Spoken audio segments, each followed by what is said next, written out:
এখন দেখবেন সংবাদ শিরোনাম। 11 রানের জয়ে 11 বছর পর পাকিস্তানের বিপক্ষে ওয়ানডে সিরিজ জিতল বাংলাদেশ। তাসকিনদের পেস তাণ্ডবে বিবর্ণ সালমান আঘার সেঞ্চুরি, প্রধানমন্ত্রীর অভিনন্দন। সংবিধান সংস্কার পরিষদ নিয়ে সংসদের জামায়াত আমির ও স্বরাষ্ট্রমন্ত্রীর বিতর্ক। 133টি অধ্যাদেশ যাচাই বাছাই করে 2 এপ্রিল রিপোর্ট দেওয়ার নির্দেশ স্পিকারের। রেশনিং বন্ধ হলেও ফিলিং স্টেশনে তেল নিতে দীর্ঘ লাইন। মধ্যপ্রাচ্যের পাশাপাশি তৃতীয় কোনো দেশ থেকে জ্বালানি আনার কথা ভাবছে সরকার। হামলা পাল্টা হামলায় অগ্নিগর্ভ মধ্যপ্রাচ্য। ইরানের ইস্পাহানে আইআরজিসির সদর দপ্তরে বোমা বর্ষণ। আমিরাতের মার্কিন ঘাঁটিতে মিসাইল ছুড়ল তেহরান। আসসালামু আলাইকুম। এতক্ষণ দেখছিলেন সংবাদ শিরোনাম, এখন দেখবেন বিস্তারিত। বাংলাদেশ পাকিস্তান সিরিজের খবর। সিরিজ নির্ধারণী তৃতীয় ও শেষ ওয়ানডেতে পাকিস্তানকে 11 রানে হারিয়েছে বাংলাদেশ। ফলে 11 বছর পর পাকিস্তানের বিপক্ষে ওয়ানডে সিরিজ জিতল টাইগাররা। বাংলাদেশের দেয়া 291 রানের টার্গেটে 279 রানে থামে সফরকারীদের ইনিংস। 4 উইকেট নিয়েছেন তাসকিন আহমেদ। সিরিজ সেরা হয়েছেন তানজিদ তামিম ও নাহিদ রানা। মিরপুরের মেঘলা আকাশে বৃষ্টির শঙ্কা, যে শঙ্কায় টস জিতে সম্ভাবনাও দেখেছিলেন পাকিস্তান অধিনায়ক, সেই আশাকে হতাশায় ডুবিয়ে ভিন্ন গল্পই লিখলেন তানজিদ তামিম। আকাশের মেঘ কেটে সূর্যের হাসির সঙ্গে এদিন হেসেছে তামিমের ব্যাটও। 4 ছক্কার ফুলঝুরিতে পাকিস্তানি বোলারদের রীতিমতো শাসন করেছেন এই টাইগার ওপেনার। সাইফের সঙ্গে 100 রানের জুটি পেরিয়ে নিজের নামের পাশেই 98 বলে মেইডেন সেঞ্চুরিটা লিখে ফেললেন তানজিদ। মাঝে সাইফ 36 আর শান্ত ফেরেন 27 রানে। এরপর তামিমের অসাধারণ ইনিংস। আবরার আহমেদের বলে 107 রানে থমকে গেলে মন্থর হয়ে যায় রানের চাকাও। তবে লিটন হৃদয়দের ম্যারাথন 40 ইনিংসে 5 উইকেটে 290 রানের বড় সংগ্রহই পায় বাংলাদেশ। লিটন 41 আর হৃদয় অপরাজিত থাকেন 48 রানে।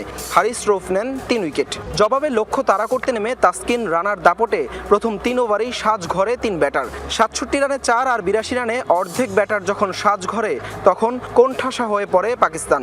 তবে সালমান আঘার সাথে আরেক অভিষিক্ত সাদ মাসুদের 79 রানের জুটিতে ঘুরে দাঁড়ায় সফরকারীরা। এরপর মাসুদ, ফাহিম আশরাফরা একে একে ফিরলে 209 রানে 7 উইকেট হারায় পাকিস্তান। কিন্তু আরেক প্রান্তে ঠায় দাঁড়িয়ে 89 বলে ক্যারিয়ারের তৃতীয় সেঞ্চুরি তুলে নেন সালমান আঘা। সেই সঙ্গে ম্যাচেও পাকিস্তানের আশা জিইয়ে রাখেন তিনি। 14 বলে জয়ের জন্য যখন দরকার 30, তখনই 106 রানে সালমান আঘাকে ফিরিয়ে আবারও বাংলাদেশকে ম্যাচে ফেরান তাসকিন। এরপর শেষ দিকে মুস্তাফিজের ইনজুরি ইস্যু ছাপিয়ে শেষ ওভারে দরকার ছিল 14 রানের। ঋষাদ নৈপুণ্যে 11 রানের জয়ে ম্যাচের পাশাপাশি সিরিজটাও নিজেদের নিশ্চিত করল বাংলাদেশ। সংবিধান সংস্কার পরিষদ ইস্যুতে রোববার উত্তপ্ত হয়ে ওঠে সংসদ অধিবেশন। পয়েন্ট অফ অর্ডারে বারবার এই নিয়ে বক্তব্য উপস্থাপন করেন বিরোধী দলীয় সংসদ সদস্যরা।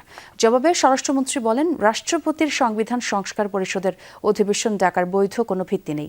জুলাই জাতীয় সনদ বাস্তবায়ন আদেশকে আরোপিত আদেশ হিসেবেও উল্লেখ করেন তিনি। প্রথম অধিবেশনের দ্বিতীয় দিন কর্মসূচি শুরু হওয়ার কথা প্রশ্নোত্তর পর্ব দিয়ে, কিন্তু তার আগেই স্পিকারের কাছে ফ্লোর নিয়ে জুলাই সনদ বাস্তবায়ন এবং সংবিধান সংস্কার পরিষদের বিষয়ে কথা বলতে চান বিরোধী দলীয় নেতা ডাক্তার শফিকুর রহমান।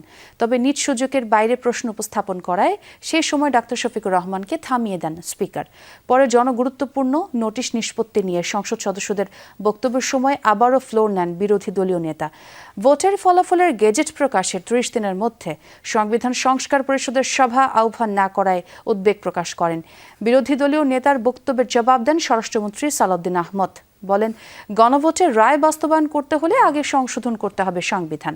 অধিবেশন মুলতবির পর বিরোধী দলীয় নেতা গণমাধ্যমকে বলেন, সংসদে এর সমাধান না হলে রাজপথে নামবে বিরোধী দল। যে পদ্ধতিতে জাতীয় সংসদের প্রথম অধিবেশন আহ্বান করা হইবে, অনুরূপ পদ্ধতিতে পরিষদের প্রথম অধিবেশন আহ্বান করা হইবে। আমার বিষয়টা এখানে কনসার্নের। আজকে 30তম পঞ্জিকা দিবস, কিন্তু এর মধ্যে এই অধিবেশন আহ্বান করা হয়নি। জাতির কাছে অঙ্গীকার করেছি যে জুলাই জাতীয় সনদ ঐতিহাসিকভাবে যেভাবে স্বাক্ষরিত হয়েছে, রাজনৈতিক সমঝোতার দলিল হিসেবে তার প্রতিটি শব্দকে আমরা সম্মান করি। সংবিধানে তত্ত্বাবধায়ক সরকার ব্যবস্থা ফিরিয়ে পূর্ণাঙ্গ রায় প্রকাশ করেছেন আপিল বিভাগ। বহুল আলোচিত এই মামলার পূর্ণাঙ্গ রায় বলা হয়েছে, সবশেষ অবসরপ্রাপ্ত প্রধান বিচারপতিই হবেন তত্ত্বাবধায়ক সরকারের প্রধান। রোববার বহুল আলোচিত এই মামলার 74 পৃষ্ঠার পূর্ণাঙ্গ রায় প্রকাশ করেন আপিল বিভাগ। রায় লেখেন সাবেক প্রধান বিচারপতি সৈয়দ রেফাত আহমেদ। রায়ে বলা হয় আগামী নির্বাচন থেকেই তত্ত্বাবধায়ক সরকার ব্যবস্থা কার্যকর হবে। আইনজীবীরা বলছেন তত্ত্বাবধায়ক সরকার গঠনে পরিবর্তন করার সুযোগ রয়েছে সংসদের হাতেও। 2011 সালে আপিল বিভাগের এক রায়ে পঞ্চদশ সংশোধনীর মাধ্যমে সংবিধান থেকে বাদ পড়ে তত্ত্বাবধায়ক সরকার ব্যবস্থা। এর মাধ্যমেই বাংলাদেশের রাজনীতিতে সংঘাতের সৃষ্টি হয় বলে দাবি বিএনপি ও জামায়াত সহ রাজনৈতিক দলগুলোর। 14 বছর পর বিএনপি, জামায়াত ও 5 বিশিষ্ট ব্যক্তির আইনি লড়াইয়ে 2025 সালের 20 নভেম্বর সংবিধানে তত্ত্বাবধায়ক সরকার ব্যবস্থা পুনর্বহাল করে রায় দেয় আপিল বিভাগ।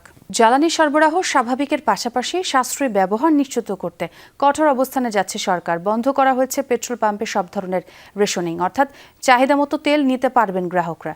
মূলত ঈদ যাত্রা নির্বিঘ্ন করা আর জ্বালানি সরবরাহ আশানুরূপ হওয়া এই সিদ্ধান্ত।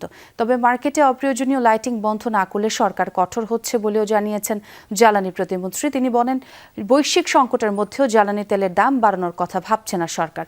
মধ্যপ্রাচ্যের পাশাপাশি তৃতীয় কোনো দেশের মাধ্যমে তেল আনার কথাও জানান অনিন্দ ইসলাম অমিত। এই বৈঠকে ফুটপাতের দোকান, অবৈধ বিদ্যুৎ সংযোগ কিংবা ব্যাটারি চালিত অটোরিকশায় বিদ্যুতের ব্যবহার নিয়ে ব্যবসায়ীরা প্রশ্ন তুললেও তার কোনো সদুত্তর দেননি প্রতিমন্ত্রী। দুটো বিকল্প নিয়েই কথা বলছি। এমন হতে পারে রাশিয়ান ক্রুড অয়েল অন্য কোনো দেশ থেকে রিফাইন্ড হয়ে এখানে আসবে, সেটাও হতে পারে। যদিও তাদের আরেকটি কোম্পানি আমাদেরকে বলবার চেষ্টা করেছে তারা যে ধরনের তেল সাপ্লাই দিবে সেটা আমাদের রিফাইনারি সেটা রিফাইন করতে পারবে। মুহুর্মুহু হামলা পাল্টা হামলায় অস্থিতিশীল পুরো মধ্যপ্রাচ্য। রোববার ভোরে ইরানের ইস্পাহান শহরে তাণ্ডব চালিয়েছে যুক্তরাষ্ট্র ইসরায়েল যৌথ বাহিনী। মূল টার্গেট ছিল IRGCর সদর দপ্তর। ইরানের বিরুদ্ধে সবাইকে একজোট হওয়ার আহ্বান জানিয়েছে যুক্তরাষ্ট্র। এদিকে থেমে নেই তেহরানও সিজ্জিল সহ বিভিন্ন প্রকার ক্ষেপণাস্ত্র দিয়ে শত্রুপক্ষের ওপর হামলার হুঁশিয়ারি দিয়েছে বিপ্লবী গার্ড বাহিনী। হরমুজ প্রণালীতে যুক্তরাষ্ট্রের উপস্থিতি নিয়ে জানিয়েছে আপত্তিও। শত্রুপক্ষের স্থাপনা লক্ষ্য করে ছুটছে বহুল আলোচিত সিজ্জিল মিসাইল। যুক্তরাষ্ট্র ইসরায়েলের সাথে চলমান যুদ্ধে প্রথমবারের মতো ভয়াবহ এই ক্ষেপণাস্ত্র ব্যবহারের দাবি করেছে ইরানের বিপ্লবী গার্ড বাহিনী IRGC। মধ্যপ্রাচ্যে মোতায়েন মার্কিন সামরিক স্থাপনা আর ইসরায়েলের ভূখণ্ড লক্ষ্য করে 54তম ধাপের হামলা শুরুর ঘোষণা দিয়েছে ইরান। এ দফার হামলায় সিজ্জিল মিসাইলের পাশাপাশি খাইবার শেকান, কদর এবং এমাদ ক্ষেপণাস্ত্রও ব্যবহারের ঘোষণা দিয়েছে তারা। ইসরায়েলের রাজধানী তেল আবিবে হামলার পাশাপাশি সংযুক্ত আরব আমিরাতেও আঘাত করেছে ইরানের ছোড়া ড্রোন।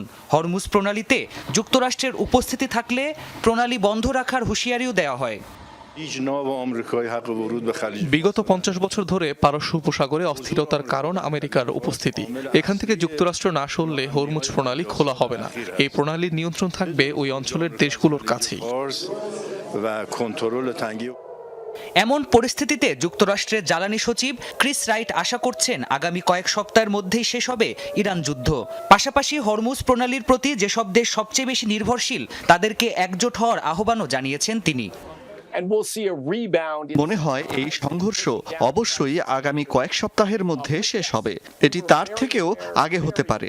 হরমুজ প্রণালীর উপর চীন, জাপান, কোরিয়া সহ এশিয়ার বহু দেশ নির্ভরশীল।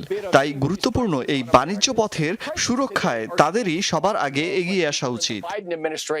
এদিকে রোববার ভোর থেকেই ইরানের ইস্পাহানে চলে ব্যাপক ধ্বংসযজ্ঞ। হতাহত হন বহু বাসিন্দা। এছাড়াও রাজধানী তেহরান সহ বিভিন্ন স্থানে চলে আগ্রাসন। আল জাজিরার তথ্য মতে চলমান যুদ্ধে ইরানের 200-রও বেশি শহরে হামলা চালিয়েছে যুক্তরাষ্ট্র ইসরায়েলের যৌথ বাহিনী।